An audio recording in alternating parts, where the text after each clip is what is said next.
All right. Today you guys are going to be making well, actually 24. This will be number 25. So 24 mason jars for the Ag Boosters dinner, which is on Saturday. So JC asked me to do this tutorial video. This sample that I'm going to make right now will be sitting in front of the class so that you guys can kind of go off sizes and things like that. But these absolutely have to be done before you leave today. We need them, and I cannot sit after school all day and finish up or fix or whatever. So they have to be done, and they have to look exactly the same because they're going on tables that are going to sit right next to each other. Okay, so we're going to start with the yellow button mum. So you're going to get two. If you don't have it in front of you already, you're going to get two stems of each color. So the yellow button mums. Cut off anything that's yucky or any flower heads that are bent or broken. Two butterscotch, and then two of the burgundy or red. Okay, you'll get three of this stuff that I don't know what it's called. They gave it to me in place of something else, so I don't know what it is, but it's kind of cool looking. And then three, Mrs. Chambers is standing here yelling, standing here laughing at me. There are three dried wheat that you're also going to use, and then you'll get three stems of the tall myrtle. Okay, so we're going to start out with the yellow button mums. I think that they're a nice bright color, so I want them to be the tallest flower. Now remember, the rule is at least the size of the vase, preferably 1.5 the size of the vase that's going to actually be sticking out of the vase. So that would be 1, and that would be 1/2 that's going to be sticking out. So it should stick out about that much. Okay. So if you have, like I have, these long, really long stems of button mums, chop them off and use them on the side. Just set them aside and we can use them later. Okay, that's probably good there. And then remember, measure before you cut it, because you can't make it longer. I mean, once it's cut, it's cut. And I have just enough, maybe a little bit more if you break something, but don't. If everybody cuts too short, then we're going to end up with a problem. Okay, so that's going to be your center. The next one you're going to use is the butterscotch, because it's a little on the fuller side. Okay, again, we're going to chop off any of those long ones that are on the side. We're going to set them aside to use them later. Even if they're little buds, okay, if they're broken, obviously you're going to throw it away. But if they're little buds, they'll open. So set them aside. Don't throw them away.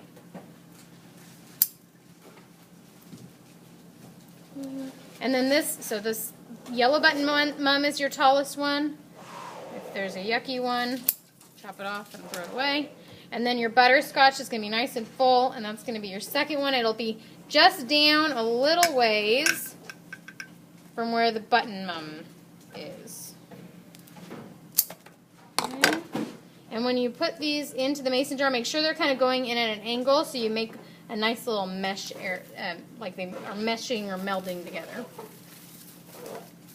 Okay, the next one you're going to use is the red button, or the red cushion mum. Okay, and I'm going to leave it kind of close to the top of the yellow button mums. And again, go in at an angle. Okay. I'm going to use the butterscotch mums again, just a little lower.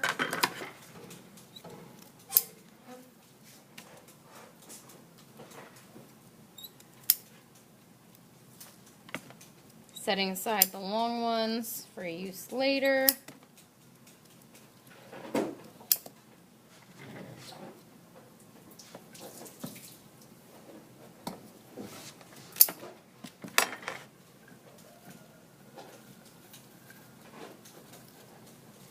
Okay, so that cushion mum is going to go a little on the lower side of the others. Okay. Use the red one again. A little crowded in here. Using the red one again. Make sure that yellow is your tallest and your center. So if you have to keep readjusting, that's okay.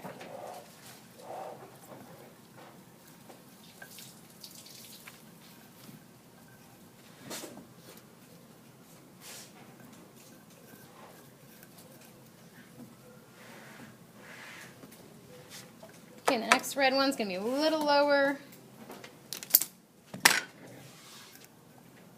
Again, sending in at an angle. Make sure all the leaves are stripped off the bottom of these because otherwise they'll cause algae and yucky growth in the water.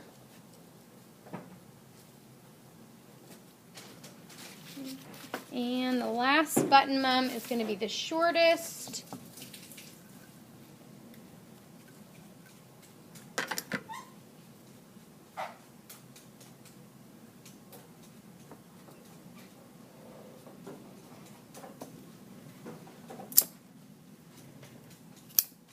Trimming off the longer ones to use later.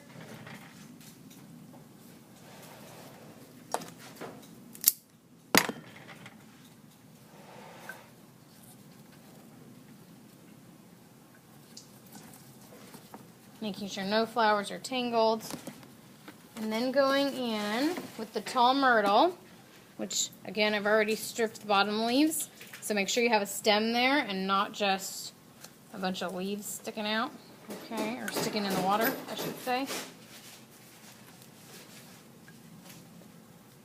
And kind of randomly place these throughout. Be careful of the petals.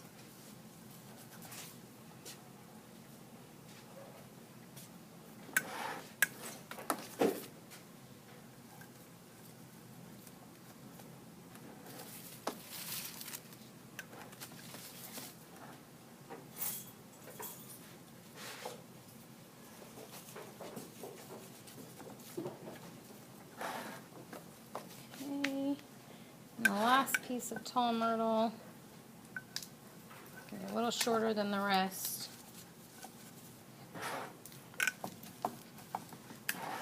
Okay. The next things that you're going to place are the things that I don't know what they're called. They kind of look like, I don't really know what they look like. Almost like, the leaves look like corn stalks, but that's not what it is. Anyway, pull off the leaves. They're ugly. The leaves are awful. So be very careful when you're pulling off these leaves because you don't want to snap the stem that's actually super thin underneath. Okay. So I'm going to do 3 sizes of this. I'm going to do a tall one, a short one, and kind of a medium one. Again, try and make sure all these flowers that we can see them and they're not squished in the middle. Okay. I want to be able to see all these pretty flowers. Okay. And in any bare spots, that's pretty much where these little fluff balls that I don't know what they're called are going to go. The small one I'm going to bring up top because I think that we need a little something up there, but it doesn't need to be a huge eyesore sticking up at the top. Again, strip the corn-like leaves off of them, being very careful not to actually break the stem. Find the bare spot up top where this is going to look good and place it. Okay, and then the last one, in this case, is going to be the medium one, and I'm going to put that on a side that does not have one and that you can't really see the others. Okay, again, stripping off those ugly leaves.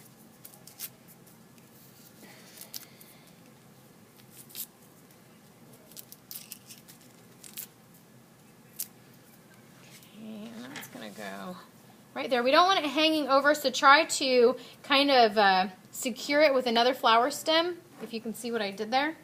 Okay, so I have one that's kind of hanging right here, and that's okay because it's a low one, but again, it would be nice if we could secure it with a flower stem. Okay, we're getting a little bunched up here with flowers, so try to separate these flowers a little bit. The wheat, we're going to kind of do the same thing, but I want these bundled together in the middle of the arrangement. We're just going to do 3 sizes. Okay, this is dried wheat, so it doesn't really need water, but for this case, it's going to go in water because that's what we have. That's what we're using in the rest of it. I asked for fresh wheat, but we couldn't get any fresh wheat, and so they gave me these little fluff ball things. I don't know what they're called. And then I also got dried wheat because I think that dried wheat's kind of pretty. So I'm going to set these right down in the middle here so that you can see the different height on them. Okay, pull the kind of the smaller one out so we can kind of see that out front. Separate the 2 top ones so they're You can kind of see that. Okay.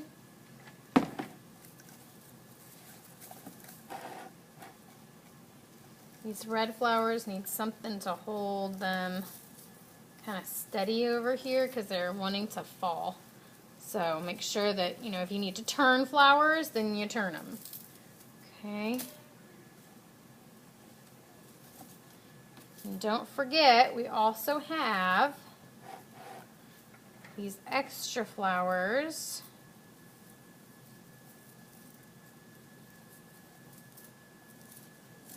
That we cut off.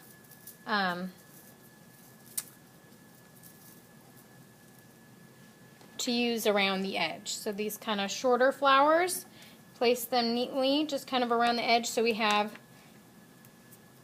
first of all, we're using everything, and second of all, we have a little color around the edge too. Okay, obviously if they are too short, we cannot use them, and they need to be in water somehow, alright? But again, it's a little extra color just kind of around the edge, maybe where we're not seeing any other color, is nice. Make sure not to bend those stems. If we bend those stems, they're not going to bring water up. Yeah, even if you use the little buds, buds will open.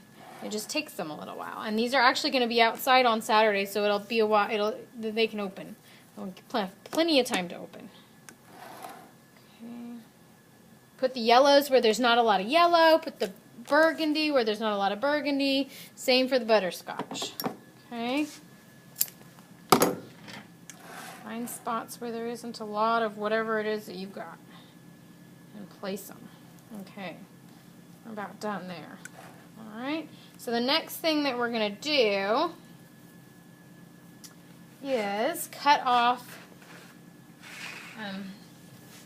about a yard or so of this ribbon, and actually no more than a yard, because if you do more than a yard, we're not going to have enough because there's exactly 25 yards. So do not do more than a yard of this ribbon. Okay.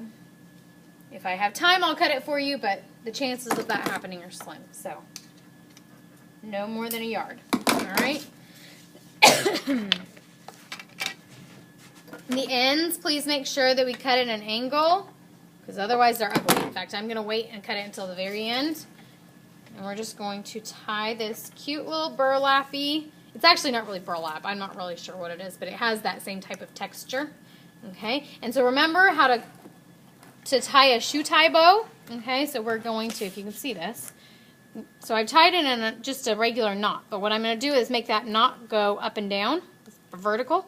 Okay, make sure it's over the threads of the jar. Okay, I'm going to take the bottom one, make my loop, take that top one. And that top one is going to do the shoe tie there. And that's how you get a straight bow, okay? Is by keeping that first tie, that first knot that you make, vertical. Okay, and then of course you just adjust it a little bit so that you can tighten it up and make it into a nice tight bow so that's not falling all over the place. Cut at an angle, cut at an angle, and we're done. We're good to go. Okay, now obviously this was a pretty quick arrangement. You've got all period to do this. Work together, okay? Come look at the sample. It needs to look similar to this. If not similar, then it better look better than this, okay? I don't want to sit here all day Saturday or all day Friday night trying to fix these. So please, please, please make sure that these look right. The only other thing that I ask is that everything is put away and that all of these are put into the cooler. I'm going to ask JC, because she's on the floral team, and Jordy, because he's on the floral team. I don't think I have anybody else. To do quality control. You need to show them your arrangement before it gets put in the cooler. No exceptions. Alright? If you have any questions, feel free to email me. I'm sure somebody has my phone number for a text message, although I will be in Yosemite, so I don't know that I'm going to get your text message, but I'll do my best to have my phone ready, okay? Let me know if you need anything. Have a great weekend.